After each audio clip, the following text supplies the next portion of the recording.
live. We're gonna wait a little bit. We are. Yeah. If anyone wants to show up, we'll put this on Twitter. See if anyone is done jacking off or at the end of the Netflix series. That's the music playing. Yeah. Hey. Abysmii, what do you normally do on the ship? Well, I can't hear you over the music I'm playing. I can't hear your music. Are you okay? You don't have the intraocular implants? No. Is this a new technology from space pairs? Hair. Space pair? Paris or pear? Pear. That's space pear. Where is that? The company for the latest products. I'm not a trendy shopper. You're gonna have to. You have music that I can't hear right now. So explain this to me. I mean, I don't know. I found it lying around the ship. That's probably not something you should stuff in your ear. Okay, well, fine. I broke open one of the compartments of the stuff we were delivering, and I just put it in my ear. Cause when else am I gonna use it or get a chance to? I can't afford what we ship. What? Yes. I suppose, if you're gonna do that, why didn't you tell me? Well, you have certain social mores that I assume humans don't want to violate. So I didn't want to tell you, unless you judged me. I am judging you very harshly right Exactly. This is why I didn't want to talk about it. Alright, we got 2 watching, which is good enough for me. Hello, everybody. Let us know if you can hear us, if the volume's good. Today. Okay, they can hear us.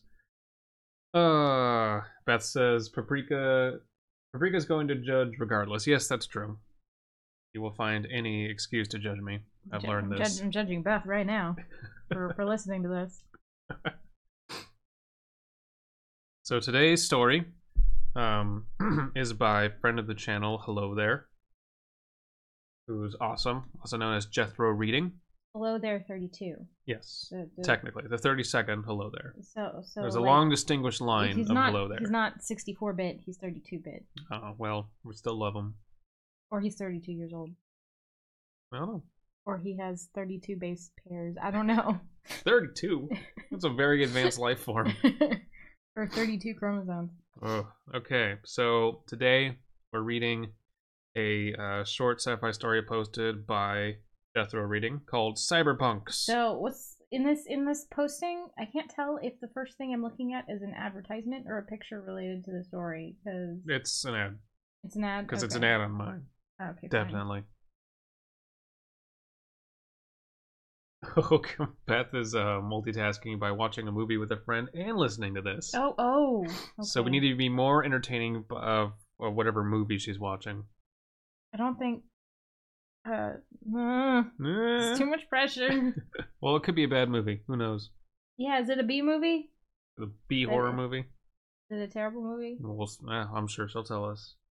So this is called Cyberpunks, and I saw Jethro Reading post this on Twitter and went, oh snap, can I read that? And he said yes. So thank you for that. Thank you for granting us permission. I thought the view would be better than this, you know? Ahead, the Vandenberg spaceport spread out across the horizon, gray tarmac merging seamlessly with the imperceptible horizon. Weak sun seeping through the toxic California smog, glinted off the distant skyscraper of a transport. Why does everyone want to destroy California? Oh, I think it's already that's been destroyed. Nothing moved in the dirty expanse beneath them, save the neon flickering of the sharp red lights of the landing pad. So it is called Cyberpunks. I'm guessing this is a cyberpunk story. Really? I mean, that's just a hunch. I don't know. The girl pressed her cheek against the harsh black fabric of the boy's hoodie. Aw. Oh, how Hot Topic of them. Is Hot Topic still around in the cyberpunk dystopia? Of course it is. It's the only company making money. It's the only one that supplies clothing. Fuel pipelines and boarding walkways hung slack from the underside of the launch gantry they sat on, like the bowels of a freshly butchered animal. Oh, Beth says she's watching Trailer Park Boys movie. So having our yelling is a welcome reprieve, I guess. Okay. So we got 2 characters, and they're headed to a spaceport in California. So they're launching off from California. And California smog, as it always has been, is very toxic. Wait, are they in space then? Are they in? No, I think they're going to a spaceport to launch off the Earth. Okay. You want to like face the mic? I am facing the mic. I hate you. I hate you so much.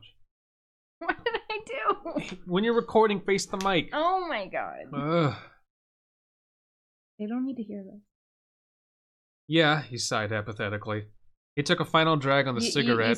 You skipped. Did I? Yes. What did you... Oh, shit, I'm sorry. You're really going then? Really? She asked. When we're on the podcast? You're really going then? She asked, ignoring his complaint about the view. They'd spent hours getting there, bypassing security and hiking across the featureless cement desert of the launch complex. The climb up the launch tower had been long. 1,400 steps. 1,400 whole steps. Oh my god. She counted? That's 140 stories. I wouldn't count 1,400 steps. She must have been really nervous. Scared of heights, maybe? Or maybe she had a Fitbit. Yeah, he said apathetically. He took a final drag on the cigarette and tossed it into the mist below them. He's so cool. He watched the orange... He smokes. He watched the orange glowing tip recede until he could no longer see it. The ground itself was only just visible, 130 stories below them. The whole structure creaked just a little in a wind that blew off the sea. Blew in off the sea. The wind that blew off in the sea. You don't sound happy about it, she replied. He looked at her. Would you be happy if your parents were dragging you to some fuck-off rock in the middle of nowhere? She scoffed. It's hardly a rock, moron. You're moving to Mars. Oh, yay, he spat. Another planet for us to all screw up. Oh, God. Hooray for me. I like the characterization so far. He's rebelling about going to Mars. Uh-huh. That's... Which I'm guessing in the future is nothing special. Levels. You know. Uh-huh. She frowned. You're sounding like one of those dickhead anti-colonial terrorists. Ooh, ouch. Shut up, you conformist. Whatever, he sulked half-heartedly, looking off at the invisible horizon. A pause hung in the air, as heavy as the polluted clouds. They could hear the sounds of the distant surf as the wind picked up a little, rolling in off the dead Pacific coast. Dead Pacific coast. I'm guessing, from the clues I'm getting, the Earth is just kind of a wasteland. Well, yeah, well, because he's talking very generically about the fact that we've ruined the planet. True. Look at the lights, she said, changing the topic. A concentric snowflake pattern had started to play on the landing pad, spiraling inwards. Then, though, the 1734 back from the Venus bus station. Bus station? The 1734 back from Venus station. How did you add in right bus? On, fucking time, he said. Hold on to something. It's going to be quite something. Hold on to something. It's going to be quite something. Yeah, a little bit of redundancy. She tightened her grip on his arm, wrapping both around him and squeezing in close. He sighed. Fine, but if you fall, don't blame me in the couple of seconds you get before you hit the sidewalk. He settled over slightly, hooking his arm to the triangular support struts beside him. They both glanced skywards as the roar approached. Suddenly, like the whales of old, ancient whales, a leviathan breached the heavens, side scorched with re-entry heat. So like an Independence Day, right? Oh. The rock rode down through the sky, a pillar of bright fire supporting it as it descended. Flashes of bright control jets flickering on and off, making automated course corrections. Other thrusters came on and off 10 times a second, adjusting the orientation as the ship's speed slowed, eventually sliding effortlessly towards the flashing beacon. With the last thunderous crash, the engines flared up and seared a mark onto the pad. Then it was quiet, save for the final creaks of the vessel settling on its sturdy legs and the Pacific waves. The girl let out a silent wow. Once the sonic booms had finished reverberating off the ground, the boy shrugged her off. We should get going soon. They'll let the passengers off at the ground level, but later this evening they'll roll this gantry out and get the cargo off. She narrowed her eyes at him. You really don't give a shit, do you? Thanks, he smirked. No, not that, she sighed. Look, you're just dull. You have no sense of wonder left? Wonder? Ha ha ha ha ha, he laughed. Take a look around you. What's wonderful about this? Her mouth dropped open. What do you mean? This is sort of amazing. Don't you think? Fuck. 30 years ago, no one could have believed that this would happen. It's a goddamn science fiction for them. Yeah, dystopia more like. He looked at her, and she turned away. Her pink, half-shaved hair stretched into the wind. A rare speck of color in the Californian miasma. Miasma. Miasma. He looked... Is that like saying, He looked beneath that... Mikasa is Sukasa, miasma is Sukasa. Tomato to tomatoes. Tomnado? Tomnado. Subnado. Oh. Hashtag Subnado. Subscribe. Subscribe She's to sallow. channels. She sounds like she looks... he looked beneath that, though, the sallow skin, stretched thin across her bones. He could see the bumps of her spine as it went down into her violet sweatshirt. Damn. Damn, that sounds sexy. He'd watched a documentary the other day, some Martian production, and they talked about that the Terran rot, they'd called it. Average life expectancy had been shrinking for the last 3 decades. Look, you said something about it being like sci-fi, right? She nodded, quiet. Yes, 50 years ago they didn't have the rockets or the spaceports or even VR, but... fuck it. What? She asked. It sounds stupid, but you realize California was pretty much a nature reserve back then. There were millions of animals on Earth in the tens. Now we're living in a wasteland and we fucking built it. She slumped, resting her pointed chin on her hand. I thought you didn't give a shit. You know why we're moving there, don't you? He asked. Schiaparelli? Schiaparelli? Schiaparelli. He nodded. They're covering up the whole crater. Don't listen to what the company says. They haven't done a full survey of the area. They don't know any more than you or I do that there's nothing native there. She gazed at him quizzically. You mean you're being this much of a sulky jackass just because of a few alien bacteria? It's not just there, he said. It's terraforming writ small. Once they dome over Schiaparelli, there'll be nothing to stop them from filling up Hellas Planitia?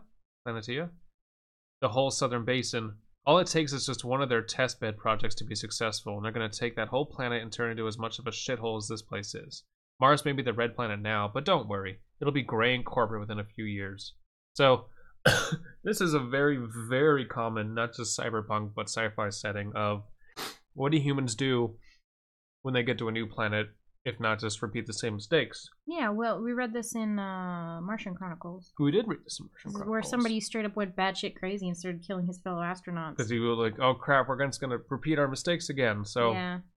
this is one of eternal fascination, I think, for us. It's like, where are we going, or are we going to fuck up again? And I guess in our current day and age, it's hard to think otherwise, because for all the advancements we make, and we are, we just had the, what is it? They found a way to clean up the Great Barrier Reef. Oh, I read a headline about them being able to reverse some of the damage. That's it. Okay. So, yeah, what are the dangers of colonization? There's a great video game series, Red Faction, which is all about going to Mars and what happens, and it's always very big industrial, kind of military-industrial corporations landing there, and you got to fight against it. So this is a very common thread. So Total Recall? Kind of, yeah. I appreciate it, though. Yeah. But, through teenage topic. This is a different take on it. Usually it's from an adult who's been kind of in the system for a while. This is from teenagers, but yeah, I'm kind of enjoying it. Angsty teens that they're are very angry about corporations. They're very angsty, but the characters are written well so far. I like it. Okay. Where were we? She stood up and stretched. The boy noticed goosebumps on her bare calves and shivered himself. Torm spamming the chat with emojis. Get that filth out of my chat room. Pick the most boring ones, why don't you? Ooh. Sorry, repeat that. Ugh, okay, fine. She stood up and stretched. The boy noticed goosebumps on her bare calves and shivered himself. Which is weird. Okay. Oh, because she's cold. Okay, I'm with you. I'm with you. I'm like, she's so weird. She has sallow skin and there's bumps all over her, and he's just like shivering. And then he realized she was a gremlin. And then he woke up. Well, as you said, I better get going. You gonna come? Kayla. He shrugged. Nah, I'll wait here a little while. See ya. She walked off a little way along the gantry back to the staircase. There were heavy clouds coming in, and she briefly worried about thunder striking the gantry. She looked over at the boy, but he was already staring off at the recently landed transport. Hey, look. Hey, look, on the plus side, she laughed. Keep this up, and you might be the first punk on Mars. She heard a brief chuckle from the boy, and without turning, he raised his fist and flicked up a middle finger at her in response. He's Edgy. a rebel. As she started down the stairs, she gazed back at the boy sitting on the end of the gantry, his legs dangling over the top. A cloud engulfed the top of the tower, and he disappeared into the gray. And then he jumped. Oh, is that the end of it? That's the end of it. Oh, that's it? Told you it was a short story. Oh, well, there's nothing that happened in it. It was... A transport landed. It's like a little... Is he going to Mars and leaving her, and that's, like, her saying goodbye? I'd call this keyhole fiction. Wait, so, like, he just flips her off and that's the end of it? Oh, I think they're going. It's kind of messed up. Well, no, he disappeared into the smoke. Oh, so he fell? No. Just... Read the end again. No, I get it. Like, it's foggy outside. Yeah. So... Yeah, that's it. Okay. A little cap on it. Yeah, this is a little snapshot, a little snippet of a scene, and I like it. Okay. I like stuff like this. Leaves me wanting more.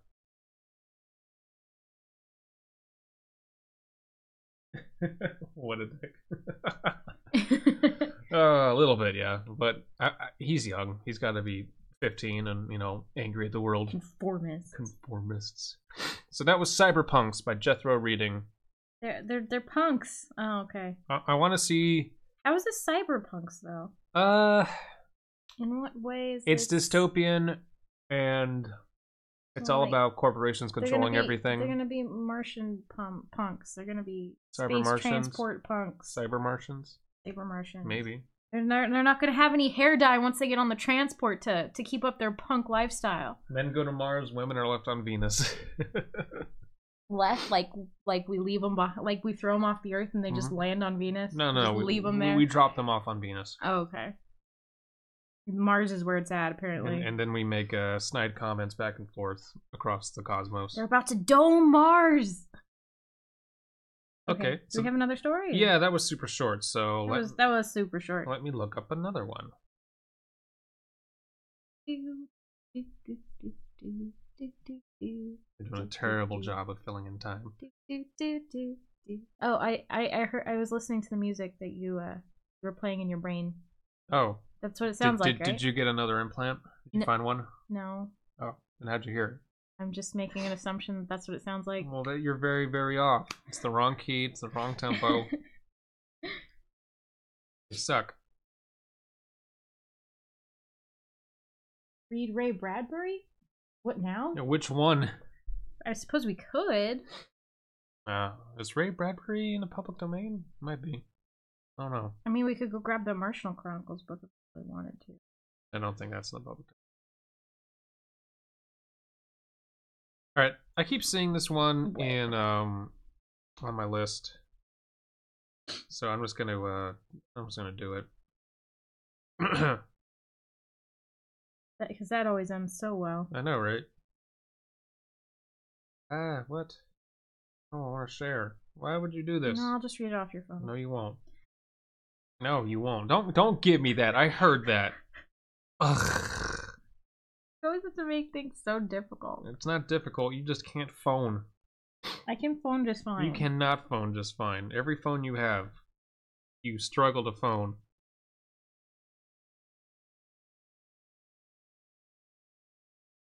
Okay, so this is I Need You to Test My New Time Machine by Lord Bronte, who we've featured on the podcast many a time, and he's been very, very kind to give us a whole slew of stories to read. So thank you, Lord Bronte. Yeah, I hate time travel. I hate it used in media. It's because it always ends up kind of the same. So we're biased. We are biased. Well, we will try to hold said biased. I mean, well, I want to say Star Trek handled time well, but they kind of didn't. They were just fun to watch for some reason still. Oh, we got a fan here. Fan, God, that sounds so pretentious. Asimov's Rule Breaker. Cool. The wife and I have been listening to you guys for a couple months or so now. Episode 7, I think, and you guys are quite funny. Just saying. Oh, thank you, dude. We appreciate that. We're happy to be back in 2018, posting less frequently but more regularly. So yeah, thanks for joining us. I had dinner with Ray Bradbury. Kayla says. Okay, is that a good one? Oh, is that know. like My Dinner with Andre? I don't know. Or is it? I believe it's on. Guess who's coming to Ray Bradbury's dinner?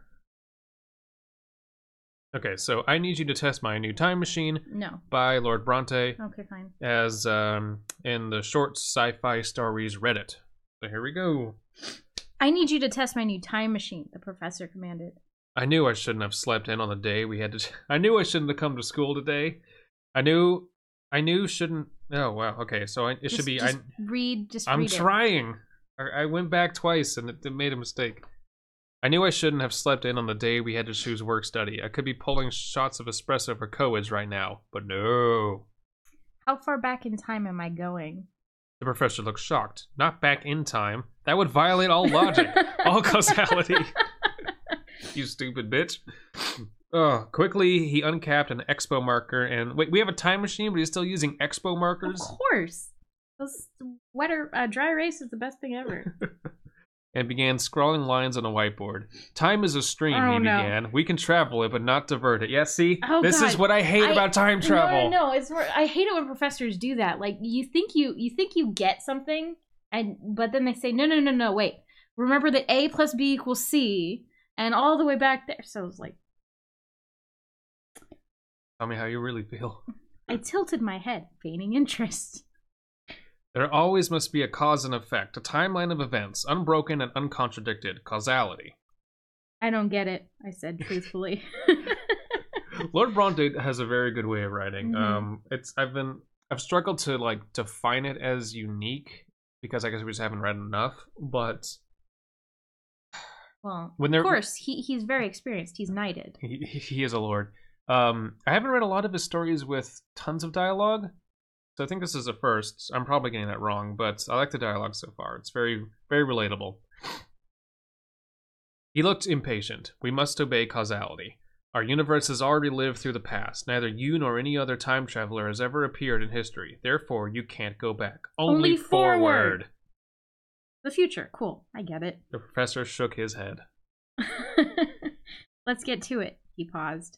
The professor directed my attention to an object against a back wall. It looked like a large white office chair, with a clear plastic dome rising above it like a lid. Wires, LEDs, and other bits surrounded the contraption. This sounds like a set piece on a movie. This is my new time machine, he explained. You simply sit in the pod, the dome comes down, and I input your destination into the console. He indicated to a complicated-looking panel of switches and levers in front of him. Theoretically, the chair is anchored to this locality. After a few moments, you will return to this very spot. Sounds straightforward enough, I said, stifling a yawn. Let's get this over with. Only you had that espresso, right? Mm-hmm.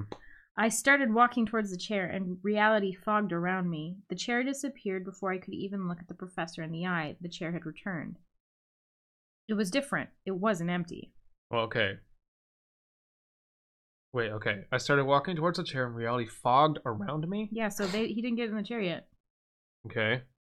So the professor... Causality has been violated. So he didn't turn it on, but something happened. Read. I'm just saying that's what was just written, right? I think so. Okay. What used to be a pristine shell of antiseptic plastic was now virtually unrecognizable. The machine was covered in scorches and scratches. A deeply purple viscous fluid seemed splashed across the dome, and there were traces of what looked like blood. The dome slowly rose, and inside was a bleeding, crumpled figure. Oh damn, that escalated. He was a young man in his early 20s. He was ragged, shivering, and appeared mortally wounded. Tiny, jagged purple spurs seemed to be impaled in the boy's flesh. That's... I stuttered, looking at the boy's clothes, his hair, his face. That's me! Suddenly, the me in the chair opened his eyes. Not safe, he croaked. Not... As soon as it had appeared, the ruined machine and the boy shimmered out of existence. The clean, empty air was once again sitting in the lab. Chair. The clean, empty air was now clean and The empty. clean, empty chair was once again sitting in the lab. There. What the hell? I shouted. No way I'm getting in that thing now. The professor shrugged.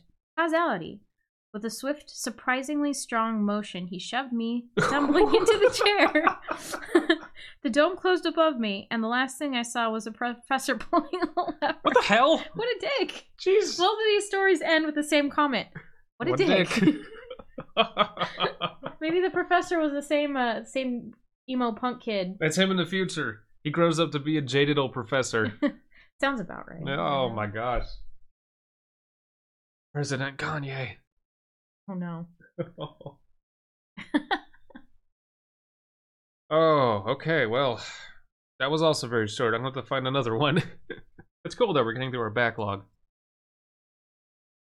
I don't know what to say about that one. Didn't really talk about time travel. It was more just a, almost like a little, I wouldn't say straight sci-fi horror, but well, I didn't even bother with like trying to explain time travel or break it or anything. It's just a whiplash moment. Mm-hmm. And then he shoved me in the chair. Oh, snap. Short and punchy. That's what Lord Bronte does very well. Very just punchy. Brief, but powerful. Which I appreciate. Anything else to say about that one? It was very short. Professor was mean. Professor was mean. I believe the grad student angle. I wish I had espresso too, so I identify with him. I wish I was throwing espresso at co-eds. Yeah. Hot co-eds. I've heard on Earth the co-eds are quite buxom. Tell me in the chat if this is true. Alright. Entertain our good subscribers and friends. While I find a new story. No, this is also sudden. I don't know. So.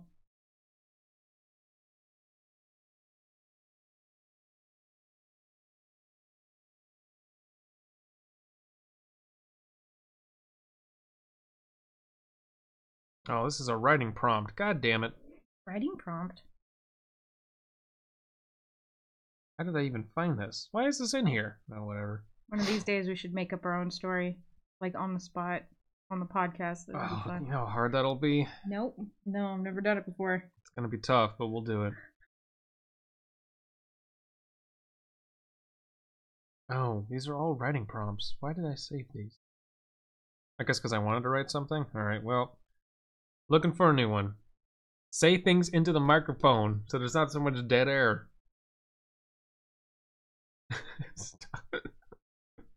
So, we went shopping today. We found ourselves a nice set of matching spacesuits. A newer set that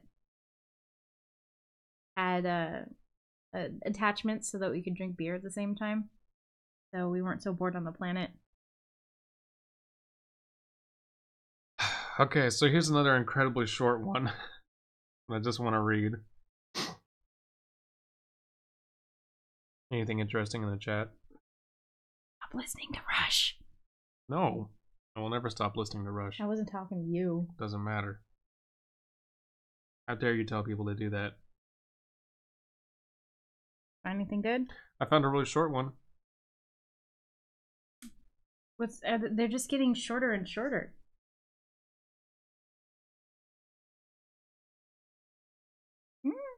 Rush Limbaugh. You only listen to Rush Limbaugh. I'm afraid of. I don't think I've ever actually listened to Rush Limbaugh. Like just. Oh, I have for reasons beyond my control. That's too bad. I mean, I had no idea what he was talking about. So stuff. And he always has that music going. Bum bum ba na na na na na na na na whenever it starts. Sounds like elevator music. No, it's like guitar. Oh. So something like that. Okay. See, "Da-na-na-na-na" is the universal also short and guitar punchy. music song. So there you go. Bah, it sounds like a horn. Okay, this is. I'm just making our way through our backlog. I'm happy. This one is by Sebastian2203. And I'm sure submitted this to me ages ago, and I haven't read it until now. He was clearly 2,203 years old. No, They're from 2203. Oh, that's the year. Oh, so Yeah. they violated causality. They did. Their professor's going to be very angry. Well, I mean, This is another tiny, tiny one called Human Beer Baron Meets Alien Jellyfish. That's all we're given. There are 1,000 ways to get drunk, but there is only one way to get hammered. I do not think you can really get hammered in true sense. I mean, we humans have those proteins in brain. Those proteins in brain, they get all jittery, making us inefficient. But your skin just becomes more transparent and you seem to float higher. Huh. I'm not sure if you are already drunk or just ignorant of our body chemistry. Turn that phone communicator. Turn my communicator off. I'm not sure if you are already drunk or just ignorant of our body chemistry. Our atmosphere is barely containing any nitrogen and it stays at the bottom. By ingesting ethanol, we lose way too much liquid and lose weight, making us fly higher, and that's where we risk suffocation. Huh, so that is one thing you got from us since first contact. Yeah, every year hundreds to thousands of us die due to this thing you are exporting to us. I think I heard it's the newest common way of dying on our planet. So, are you complaining? Not at all, especially not here on Earth. Your atmosphere is so rich of nitrogen that I am now afraid of hitting my head on the ceiling. And that's it. Mm-hmm. I don't understand this one. I'm gonna say it right now. There's a couple typos in there. I don't get what's happening. He's a beer baron. He's selling him beer. And so, yeah, but what's the point of the story? It's like, it's a mini conversation. This could easily have been longer? Have expanded upon? So he wants to die on the planet? Author says, my first try at character dialogue ever, so please nitpick any flaws so I can improve. Oh, that's just a little, I guess it's a little exercise in character dialogue.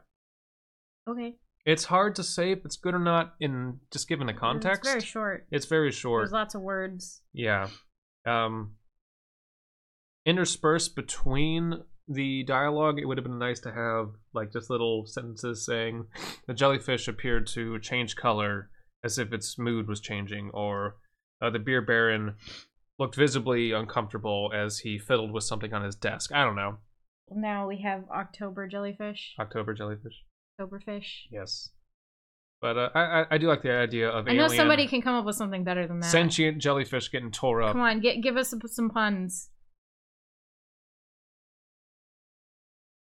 What you got? That's it. That's all I got for this. Okay. It's just, it's not bad. I like the title the most, honestly. It sounds like a Craigslist ad. The prompt is great. I would like to see if this is a complete scene as opposed to just dialogue. Mm-hmm. That's a bit, I don't know. It's hard to go off anything. It's hard to kind of root myself in the story. I'm gonna have to fix and edit the details of this, of the video description to accompany all these stories we're doing. Okay, moving on. Let's do one more. 33 minutes. That's gonna be a short episode. We have to prepare better next time.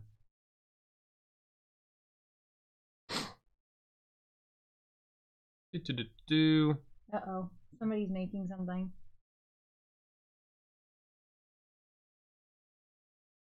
Oh, good. Good to hear, AJ. Cool.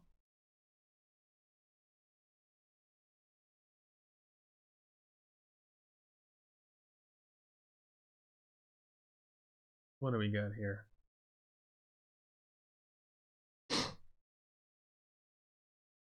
Okay, here we go. Oh, another tiny one. Okay. How tiny? Pretty small. Well, this is also from Sebastian, so let's get a little bit more of Sebastian's stuff in here. Fall Time by Sebastian2203.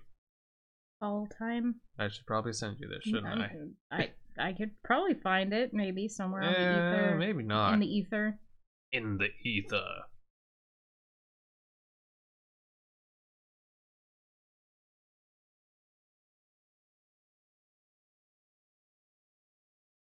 There you go.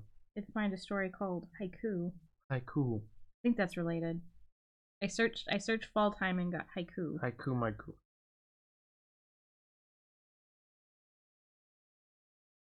Open it. I'm trying. I'm don't just no. open it. His house was empty. All he needed was some centerpiece, so he turned on the Cloud9 AI. That is a good name for AI, for an AI Cloud9? device. Yeah. Classic. But now he should have patented that or copyrighted it. Well, it is copywritten. It is? Well, he put it into words, tangibly. Well, then, cool. I think you mean trademark. Yeah, whatever. So that, like, if Apple decides to use it, he gets paid millions of dollars. For them to buy him out. We shall proceed, announced the device. Select your benefits. It reacted as he finished choosing options. Serotonin injection in process. Close your eyes for better neural adaptation. It was that time of year again, the time to begin living life. He thought, the fall time, colors of the world turned, but his mind cared not to comprehend that. As he grew, pleased to the seemingly real accomplishments and benefits, he kept repeating the reasons to himself. What? Drugs were the old way. This was the safe road. He's getting a neural serotonin injection? Maybe he's fighting seasonal depression with drugs? Okay. But as he craved more and more, negatives started to outweigh the benefits. His body pale, withering, brain too oversaturated with pure emotion, a joy manufactured in simple neurochemical. I think Sebastian, if I'm remembering correctly, is not a native English speaker. Okay. I think that's an issue okay. here. Euphoria behind facade of worthless accomplishments. Drugs were the old way. No, that's just a repeat. Yeah, drugs were the old way. This was the safe road. Euphoria behind facade of worthless accomplishments. An exploit of the human nature? Nah, just harmless fun. He now starved, bones weakened. At this point, his body had to destroy its own muscles for energy. Brutal. Drugs were the way, but this is the good way. He could never burn out. The game developers were too smart to allow that. Oh. His serotonin receptors would always stay on the line, no matter how much encumbered they were. Perfect design for a worthy fun. How many days passed? We all die one day. Why bother? And as he reached the peak of his artificial experience, he began to realize. Drugs were the old way. Side effects detrimental to health. This is the new way. Benefits detrimental to mind. Okay. So, little snapshot of someone getting hooked on VR. Oh, and they were injecting him with serotonin so that he enjoys the VR? I guess. Like maybe he won't come out, and so they're just making his passing more easy to take. Yeah, well, the language is definitely confusing on this one. Yeah, so... missing context for this. Microfiction is fine, as Beth would say, or sorry, P. Fruity would say, fiction is fiction too. But it almost needs more precise writing because you have no idea what's going on otherwise. Yeah, I don't know if this is him stuck in VR or him killing himself or what exactly this is. Hard to tell. Cool concepts in here, though. There's definitely some emotion. It's hard to tell. I'll put a link in the description, but if you read it, there's ellipses in certain portions to kind of imply that the narrator is kind of breaking down and questioning things and losing his mind, which I thought was very nice. I like that. But yeah, again, hard to really go off anything here. Any closing thoughts on this one? Drugs are always detrimental to, or drugs are always not. No closing thoughts. Actually, no, that brings up something. So we said drugs used to be to the detriment of health, now drugs are to the detriment of the mind, but drugs kind of are the detriment to both if you abuse them. Mm-hmm. Like, they always affect your brain chemistry. So that's a bit confusing, that one.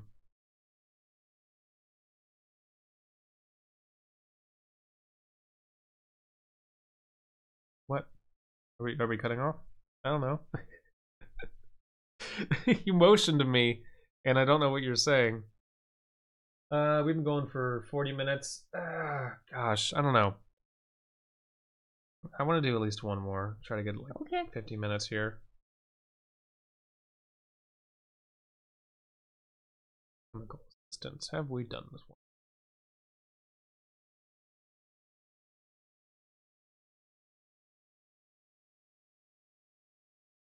Okay, I think we haven't done this one. Let's try.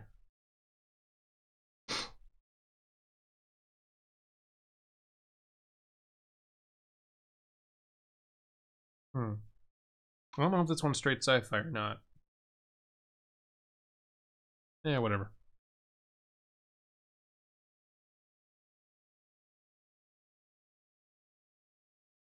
Sending you the story now. This one's also about drugs.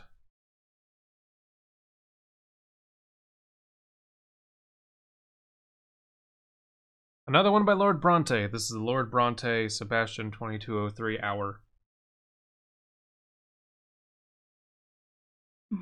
Those awkward pauses, I know.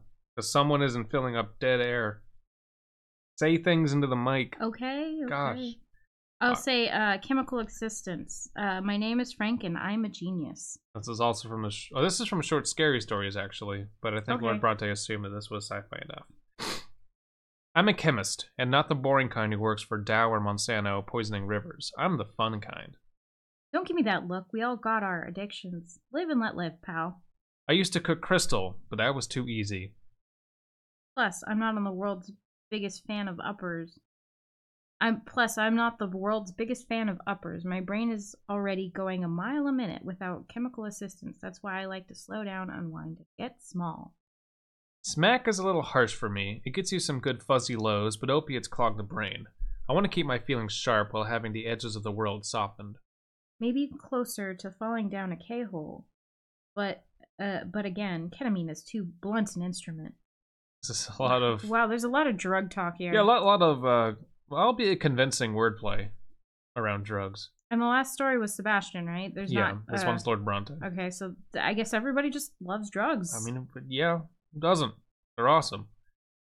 That's why I'm a genius. I figured out how to make a silky and lazy downer which doesn't slow the mind, staying sharp while getting low. That's the dream.